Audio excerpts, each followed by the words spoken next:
Assalamualaikum warahmatullahi wabarakatuh. Halo teman-teman semua, ketemu lagi di Belajar bareng Bunda Caca. Oh iya teman-teman, jangan lupa di like dan juga subscribe dan nyalakan lonceng notifikasinya agar teman-teman tidak ketinggalan kalau Bunda upload video pembelajaran yang baru ya. Jangan lupa. Bismillahirrahmanirrahim. Assalamualaikum warahmatullahi wabarakatuh. Hai semuanya teman-teman, selamat datang kembali di channel Bunda Sabila Nisa dalam segmen BBBC Belajar bareng Bunda Caca. Oke, hari ini kita masih di bab yang kedua yang berjudul komponen perangkat komputer. Nah, sebelum masuk ke pertemuan hari ini, kita ulas kembali di pertemuan yang sebelumnya kita telah belajar apa ya? Nah, alhamdulillah pada pekan lalu kita sudah berhasil mempraktekkan menggunakan keyboard. Nah, terima kasih ya buat teman-teman yang sudah mengerjakan dan mengumpulkan. Kita sudah belajar tentang notepad, baik teman-teman yang menggunakan laptop komputer atau menggunakan handphone. Terima kasih, kalian semua hebat. Nah, pada pekan yang sebelumnya kita juga sudah belajar tentang notepad dan cara menggunakannya pada saat menggunakan keyboard ya teman-teman. Nah, notepad itu sendiri ikonnya seperti ini ya, ikonnya seperti ini. Dan ternyata di notepad itu sendiri juga bisa mengatur font style dan juga font size. Coba perhatikan, font digunakan untuk mengatur jenis huruf, sedangkan font style digunakan untuk mengatur efek pada huruf kita. Contohnya bisa ditebalkan hurufnya, bisa dimiringkan hurufnya, dan lain-lain. Dan size berguna untuk mengatur ukuran dari huruf kita. Makin kecil kita memilih ukuran hurufnya, maka huruf yang ditampilkan pada monitor juga akan makin kecil, dan sebaliknya. Gitu ya teman-teman, ini adalah pelajaran pada pekan lalu. Nah, sekarang kita masuk ke pelajaran pada hari ini. Tujuan pembelajaran hari ini adalah teman-teman mengetahui bagaimana sih cara duduk yang tepat saat menggunakan komputer atau keyboard, dan teman-teman mencoba menggunakan layar sentuh. Simak ya videonya. Nah, teman-teman juga bisa disiapkan terlebih dahulu buku yang seperti di atas. Ini buku yang ini disiapkan, dibaca di bab 2 ya teman-teman. Nah, sekarang kita di bab 2 di layar sentuh itu teman-teman bisa dibuka di halaman 28. Nah, untuk cara duduk yang baik dan benar, teman-teman juga bisa dibaca bukunya halaman 26.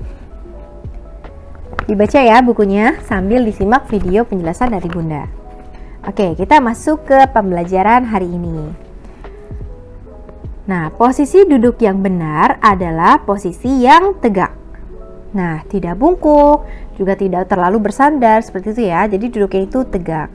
Nah, untuk menggunakan keyboard itu sendiri, teman-teman bisa menggunakan letakan paha dan tangan secara sejajar. Jadi ketika menggunakan keyboard ini atau yang di laptop gitu ya, itu paha dan tangannya sejajar. Jadi tidak meninggi, posisi keyboardnya itu tidak terlalu tinggi atau tidak terlalu rendah gitu.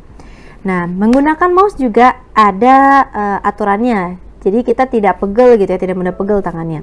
Nah, menggunakan mouse juga pilih ukuran yang tidak terlalu besar dan tidak terlalu kecil.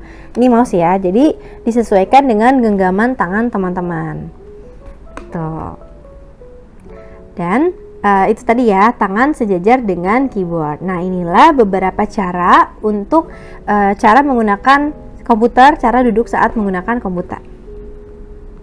Nah, tidak hanya cara duduknya teman-teman, tidak hanya duduknya tegak, tangannya sejajar dengan keyboard, posisi keyboardnya juga tidak terlalu tinggi atau tidak terlalu rendah, gunakan mouse yang sesuai dengan kepala tangan masing-masing gitu ya, sesuai dengan ukuran.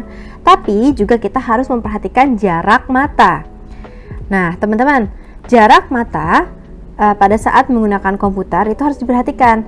Monitor diletakkan pada jarak yang cukup, kira-kira sejauh lengan. Nih contohnya seperti ini nih, posisi Bunda ke monitor itu sejauh lengan gitu. Jadi nggak terlalu jauh dan tidak juga terlalu dekat. Yang penting kelihatan gitu ya teman-teman.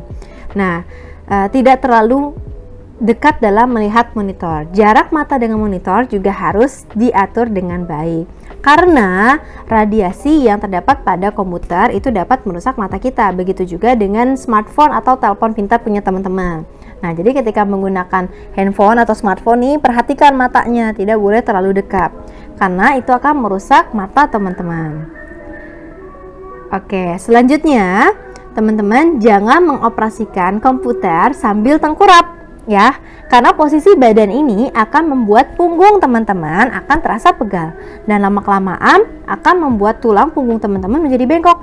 Tentu saja tidak mau kan? Jadi jangan menggunakan perangkat elektronik sambil tengkurap ya. Dan teman-teman perhatikan posisi kursinya. Kursi yang lebih tinggi daripada meja akan membuat badan kita menjadi bungkuk. Tidak mau kan akan menjadi bungkuk? Jadi pastikan posisi duduk teman-teman, kursinya itu diatur sebagaimana rupa agar tidak membuat kita menjadi bungkuk. Nah, selanjutnya untuk menggunakan layar sentuh, teman-teman bisa nih ya, contoh-contoh layar sentuh itu udah umum. Nah, contoh-contoh layar sentuh itu udah umum. Contohnya keyboard, monitor, dan CPU menjadi satu. Nah, ini contohnya nih teman-teman. Cara menggunakan layar sentuh sangat mudah, sama seperti dengan menggunakan telepon pintar. Telepon pintar disebut juga dengan smartphone. Nah, ini telepon pintar contohnya. Sekarang dengan adanya perkembangan teknologi, telepon pintar tuh sudah menggunakan teknologi layar sentuh ya. Mungkin zaman dulu nih masih banyak tombol-tombolnya gitu di telepon kita. Sekarang sudah jadi layar sentuh. Nah, layar sentuh juga digunakan untuk menulis. Nah, sama juga seperti komputer. Nih contohnya ya teman-teman. Di sini ada perkembangan teknologi smartphone atau telepon. Zaman dulu banyak sekali. Coba teman-teman lihat di layar ya. Di sini banyak sekali tombol-tombolnya. Ini handphone zaman dulu nih. Tapi sekarang teknologinya itu sudah berkembang. Sekarang menggunakan layar sentuh. Berbeda ya teman-teman. Nah, itulah teknologi layar sentuh. Nah, untuk kegiatan hari ini, yuk kita coba menggunakan layar sentuh dan mempraktekkan posisi duduk yang baik dan benar pada saat menggunakan komputer atau smartphone.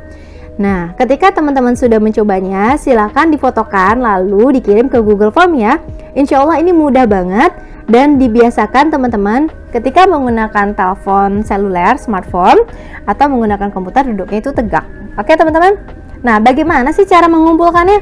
Cara mengumpulkannya, teman-teman, difotokan.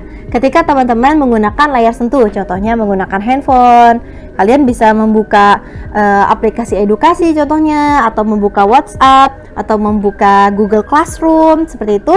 Tinggal dibuka aja, terus difotoin pada saat menggunakannya, gitu ya. Dan juga mempraktekkan pada posisi duduk yang baik. Contohnya pada saat menggunakan handphone, bagaimana sih menggunakan handphone yang baik? Apakah tiduran? Apakah tengkurap? Gitu kan? Jadi posisi duduknya yang tegak. Difotokan ya teman-teman. Oke, terima kasih banyak. Semangat semuanya. Oke, untuk kesimpulan hari ini, alhamdulillah kita telah mengetahui bagaimana posisi duduk yang baik dan benar saat menggunakan komputer. Dan sudah mengetahui cara penggunaan layar sentuh. Layar sentuh itu sendiri sudah banyak ya modelnya, tidak hanya handphone, tapi ada juga komputer, ada juga laptop, dan juga ada tablet teman-teman ya. Nih contohnya, ini tablet layar sentuh gitu ya. Ada juga laptop yang layar sentuh dan lain-lain. Itu adalah salah satu perkembangan teknologi. Terima kasih semuanya sudah menyimak video ini. Semoga video ini bermanfaat buat teman-teman semua, menambah pengalaman dan pengetahuan teman-teman. Terima kasih ya, sampai ketemu di pelajaran TIK pekan depan. Bunda akhiri, wassalamualaikum warahmatullahi wabarakatuh. Oh iya, kalau teman-teman suka dengan videonya, jangan lupa berikan tombol like-nya, subscribe, dan nyalakan lonceng notifikasinya ya. Dadah, sampai ketemu pekan depan.